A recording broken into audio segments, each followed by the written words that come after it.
Casual Friday, un programa de viernes. Pueden escribirnos en Facebook a Casual Friday 939 o vía Twitter @Casual Friday 939 también. Ahora vamos a hablar de un tema que me parece que es muy importante. ¿Vos sabías que en el mundo se tira la mitad de la comida que se produce anualmente? ¿La mitad? La mitad. Comida en buen estado. Comida que se podría, para la redundancia, comer. Sí. ¿Vos sabés que en Capital, en Cava, en Ciudad de Buenos Aires, se tiran entre 200 y 250 toneladas de alimentos que representan más o menos 550.000 raciones de comida? O sea, 550.000 porciones de comida. En la provincia, 670 toneladas de alimentos. O sea, se tira muchísima comida. Seguramente a vos te pasará o no. Vas al súper, comprás la promoción 6x4. Y después decís, ese yogur lo tiro. Se me venció ayer, lo tiro. Supongo igual que deben ser las grandes compañías las que tiran más, ¿no? Empresas alimenticias o... En toda la cadena se tira. Se tira en toda la cadena. Desde cultivo, en la producción, en el procesado, durante la distribución, en la comercialización y en el consumo. O sea, está analizado todo el proceso. Está analizado todo el proceso. En los restaurantes. Los restaurantes tiran mucho también. Vamos a hablar con Luis Eduardo Andreu, ¿sí?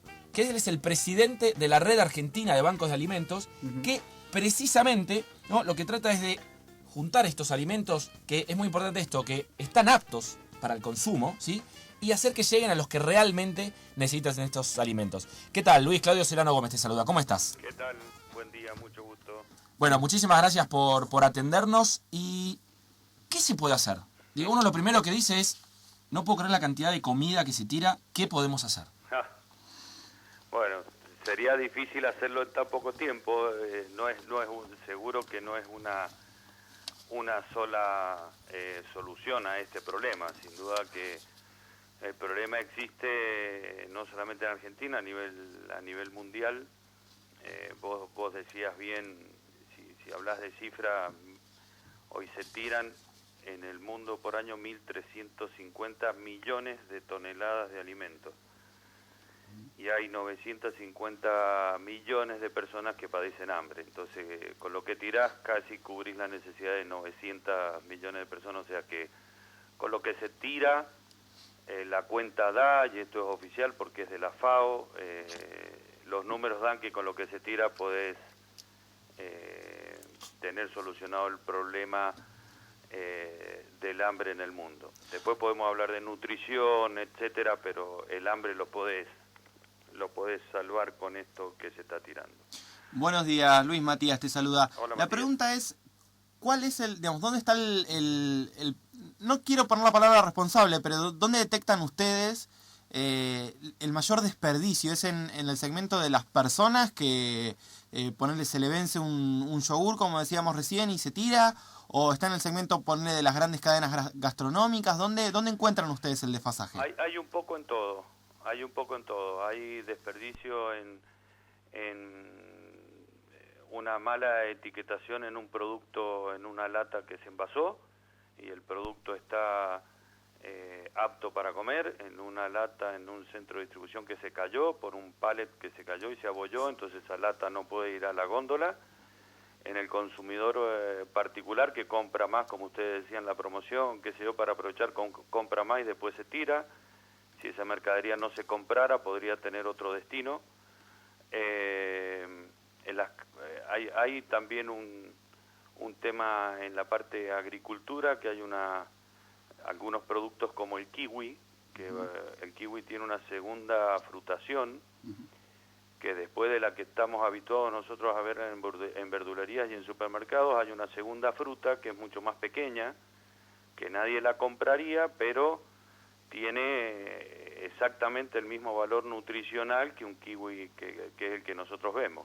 Eduardo, Ricardo te habla, ¿qué tal? Hola, Ricardo. Y contanos, ¿qué hace exactamente la Red Argentina de Bancos de Alimentos para organizar y para que lleguen estos alimentos? Bueno, hay distintos programas. En la Red Argentina hoy somos 17 bancos de alimentos distribuidos por todo el país, y hay distintos programas. Por ejemplo, esto que yo te contaba del kiwi, voluntarios estos son plantaciones que están en La Plata, entonces voluntarios del Banco de Alimentos de Buenos Aires y del Banco de Alimentos de La Plata van, cosechan esa fruta y se distribuye. Otro gran punto para nosotros, se ha ido consiguiendo a través del tiempo, pero aún falta mucho por trabajar, es que las cadenas de supermercados nos permitan recuperar sus mermas, que es la mercadería que va a desecho, y como te decía un ejemplo recién, una lata de durazno que esté abollada no significa que el durazno esté mal. ¿Pero lo están permitiendo en este momento o no? Algunas cadenas sí, otras no. No tenemos tampoco en el país una ley donal que ampare, ni ley de buen samaritano que ampare al donante. Entonces también hay que contar con la muy buena voluntad y con el buen trabajo de los bancos de alimentos, en que nosotros, una de las grandes tareas nuestras es verificar que la mercadería esté apta para ser consumida, y entregamos al donante un reporte de trazabilidad desde que la mercadería se dona, se analiza y se entrega en un lugar determinado. Nosotros o sea no que en entregamos este momento... cualquier lugar, sino son lugares que están inscriptos con nosotros y tienen convenios con nosotros para poder seguir una trazabilidad del producto para darle cierto respaldo al donante. Te decía, en este momento entonces es voluntario. Ustedes lo que quisieran es que haya algún tipo de legislación que de alguna manera obligue al que está tirando... No obligar, pero sí amparar. Vos podés, si vos amparás al donante que de buena fe dona, y lo cubrís, y vos hay un problema con la mercadería al final de la cadena. Entonces, si vos donaste de buena voluntad, no tenés por qué correr el riesgo que tengas el problema de lo que pase con esa mercadería al final de la cadena. Por lo menos eso. Hay otro tipo de donaciones que son monetarias, que también teniendo si vos lo pudieras desgravar de ganancia, podrías donar más dinero a estas entidades, y con eso nosotros podemos conseguir alimentos a un costo bastante, al comprar al por mayor, al comprar parte donada, se puede conseguir alimentos con otro valor y distribuir. Luis, ¿cómo estás? Chaco te saluda. Hola, ¿qué tal? ¿Cómo te va? Bien. Yo quisiera saber cómo fueron los inicios de esta red de bancos de alimentos. ¿Puede ser que tenga que ver con una donación de 100.000 kilos de calabazas? Sí, bueno, ahí tenés, ese es un claro ejemplo de lo que sería un desperdicio. En Mendoza, hace 10 años atrás, un productor que teníamos como donante, cuando acá en el Banco de Alimentos de Mendoza se atendía solo a 500 personas, nos donó esa cantidad de zapallos, y te imaginas que qué íbamos a hacer con esa cantidad de zapallos para 500 personas. No podíamos hacer nada más que tirarlo. Claro. Entonces, como ya estaba funcionando Banco de Alimentos La Plata, Buenos Aires, Córdoba, lo que se hizo fue poner a disposición de esos bancos de alimentos esas toneladas de zapallo que quedaban, que si no se hubieran consumido se hubieran tenido que tirar. Y bueno, ese es un poco el hito que hace que nazca la red argentina de bancos de alimentos. A partir de ahí se empezaron a intercambiar alimentos, a interrelacionar sobrantes y excedentes entre cada uno de los bancos. Y bueno, es parte de la labor que hoy tiene la oficina de la red, que la oficina funciona en Capital Federal, pero bueno, yo ahora les estoy hablando desde Mendoza, somos una red bastante desparramada en todo el país, así que bueno, parte de ese trabajo es de articular los excedentes de alimentos en cada uno de los bancos, lo que cada banco pueda conseguir. Las realidades productivas del país son muy distintas. Tandil tiene carne y trigo, Mendoza frutas, Tucumán azúcar, entonces la idea es intercambiar todos esos alimentos y producir mermelada de ciruela mendocina con azúcar tucumano, y eso se reparte entre los comedores que atendemos. Y Luis, ¿qué puede hacer uno? Además de lo que hablábamos antes de no comprar en exceso, pero ya cuando lo tiene, a veces uno lo que hace es le sobra un poco de comida. Cuando está bien la comida, una vez, viste, lo pone en un tipo tupper y pone comida en una bolsa y lo deja así, pero en el día a día, más en la cotidianeidad, ¿qué es lo que todos podemos hacer para evitar que se tire tanta comida? Yo creo que el primer punto es la compra consciente. Bien. Comprar solo lo que vamos a consumir, porque si eso excede en el supermercado, esa mercadería después la podemos recolectar nosotros en el supermercado. Primer punto creo que es comprar lo que vamos a consumir, hacer una compra consciente, ese sería el primer punto. Y si sobra comida, buscar algún comedor cerca por proceso de vencimiento, su periodo de vencimiento, una comida que ya está procesada, habría que buscar un comedor cerca, que hay muchos en la Argentina, hay muchos comedores y merenderos, y tratar de arrimarnos a ellos. ¿Hay algún sitio, algún sitio web, digo, algún lugar donde uno pueda ver dónde hay un comedor cerca? Y nosotros, el sitio web nuestro es www.redbancosdealimentos.org. Y ahí... Los teléfonos, el teléfono en Capital Federal 011 4832 7045. Y Luis, te hago una consulta, porque acá, en una de las notas que salió sobre el tema, hablaban de que las empresas grandes quizás lo tienen solucionado, pero hay empresas más pequeñas o más medianas que quizás tienen intención de donar aquellos alimentos sobrantes y demás, siempre que estén aptos, por supuesto, pero que hay un grave problema de logística, ¿no? Porque eso es un costo que ustedes obviamente no pueden asumir, las empresas dicen, bueno, ¿qué se podría hacer o cómo ven ustedes este tema que a su vez es crucial porque por un tema logístico no se puede mejorar digamos, lo que es el conjunto de los alimentos? Y parte de las donaciones que se reciben en los bancos de alimentos, donaciones de dinero, se tiene que destinar a la parte logística y a la parte flete. Varios de esos fletes, esos costos, están donados por empresas transportistas que donan sus servicios o empresas de logística, pero no se alcanza a recibir la donación en su verdadera magnitud, no alcanzamos a cubrir las necesidades de la red. Entonces, bueno, no es solo donar alimentos, sino nos envuelven una cantidad de servicios, como este de los fletes, que es el más grave en cuanto a costos, para poder llegar con el alimento o al banco de alimentos para ser analizado para ver si está todo para consumo y también para llegar a los distintos lugares donde tenemos que llegar con el alimento. Yo estaba leyendo que ustedes reclamaban también como una campaña de concientización, por lo menos por parte del Estado, de los medios. Quizás esta nota pueda servir también para que la gente se entere de todo esto.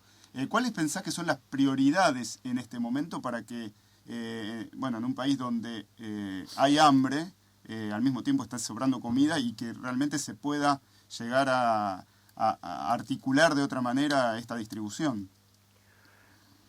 Sí, sin duda que, como vos decís, un país productor de alimentos y que haya hambre, hay algo que no... Sí, por eso. Se tira alimento, hay algo en todo en la el organización, proceso, claro. Hay algo en todo o algunas cosas, ¿no? Como te decía, son muchas las cosas que inciden en que se tire alimento. Pero ¿qué es lo prioritario, lo primero que hay que hacer ahora? Recuperar el alimento que se está por tirar en las cadenas de supermercados, creo que ese sería el primer gran paso. Y hoy por hoy, de las cadenas de supermercado, de los locales de supermercado, ¿qué porcentaje es el que ustedes pueden recuperar y cuánto todavía no están dentro de la cadena? Como para darnos una idea de dónde estamos y hasta dónde podríamos llegar. Y a nivel nacional hoy no llegamos a recuperar el 10% de la mercadería que se tira. O sea, básicamente decís en términos generales, o de los supermercados y cadenas. De los supermercados y cadenas de supermercados. Bueno, ahí vos hablabas de la ley. Si no me equivoco, en diciembre del 2004 se aprobó la ley Donal, ¿no? Sobre la base de un proyecto, pero en enero del 2005 el Poder Ejecutivo vetó su artículo 9, que trata precisamente sobre la responsabilidad civil de los donantes. Exacto. Que es lo que vos decías, que es ahí donde deja sin respaldo a las empresas de posibles juicios. Exacto. Una ley de este sentido estimularía a que las cadenas de supermercado donen más. Seguro, porque en el caso del trabajo de los bancos de alimentos, el donante se queda con un certificado de toda su trazabilidad, pero es hasta que el comedor recibió la mercadería. Entonces hoy, si pasa algo posterior a eso, te imaginás que vos donás de buena fe y no podés garantizar nada. Vos garantizás que llegó ahí y que el jefe de ese comedor, con su firma, se compromete a consumir la mercadería donada antes de tal fecha. Claro. Pero te imaginas la estructura que haría falta para controlar que eso pasó así una vez que está en el comedor. Entonces la persona que dona de buena fe se queda con esas dudas. Por lo menos vos le vas a dar un reporte, Claro. pero bueno, legalmente no está cubierto si llega a haber algún problema. Y la última pregunta, Luis. Está calculado que más o menos más de 200 empresas donan sus productos a los bancos de alimentos. Sí. También lo mismo, ¿qué porcentaje de estas empresas son, o sea, cuántas más empresas podrían donar sus alimentos? Estas 200, ¿cuánto representan? ¿Cuántas empresas hay de alimentos o que están dentro de las cadenas que podrían donar y mejorar todo este sistema? No, empresas alimenticias en el país hay más de 500. Bien. Así que, y como te digo, o sea, nos envuelven muchos servicios. Obviamente que el principal es el alimento, pero parte de la posibilidad de nosotros recibir más alimentos también está en la posibilidad de tener una mejor logística y para nosotros que no tenga un costo. Si tenemos que pagar 1 kilómetro, no estamos comprando 1 kilo de leche para repartir. Entonces no es solamente alimentos, obviamente que ahí nace lo nuestro, pero también hay distintos servicios que se pueden ofrecer. ¿Y estamos mejor o peor que en los últimos años en este sentido? Mira, nosotros, la red ha madurado mucho en sus servicios en cuanto a la trazabilidad que se lleva. Hoy atendemos en el país a 230.000 personas y se conoce perfectamente la situación cotidiana de cada uno de los bancos. Se les hace el seguimiento nutricional y antropométrico a la mayoría de las personas que atendemos, se le entrega el reporte a los donantes. O sea, organizativamente la red está mucho mejor. Lo que pasa que esto también, esta buena labor que estamos haciendo, que no suena a jactancia, pero la verdad que es así en todos los bancos de alimentos, también nos ha ubicado en una posición que la gente que necesita nos está llamando todos los días. Entonces está mejor, pero también la demanda, hoy tenemos lista de espera en casi todos los bancos de alimentos del país. Se está mejor, pero se necesita más alimento y más servicios para poder atender a la gente necesitada. Bueno, Luis, te agradecemos muchísimo por la comunicación. Es un tema que vamos a tratar de seguirlo. Nuestra idea es cada tanto poder hablar con las empresas para ver qué están haciendo y qué más se puede hacer. Así que seguramente te estaremos molestando varias veces a lo largo del año para seguir tratando ese tema que me parece que es bastante importante. Muchísimas gracias, Luis. Ya que hablas de empresas, sin duda, para muchos nosotros, mi base, mi labor cotidiana, soy empresario, es un buen punto de partida para iniciarse en el camino de la responsabilidad social empresaria. Colaborar con algún banco de alimentos es un buen punto de partida. Muchísimas gracias, Luis. Hablamos recién con Luis Eduardo Andreu, presidente de la Red Argentina de Bancos de Alimentos, donde nos contaba un poco la situación que se vive sobre este tema. Casual Friday, un programa de viernes.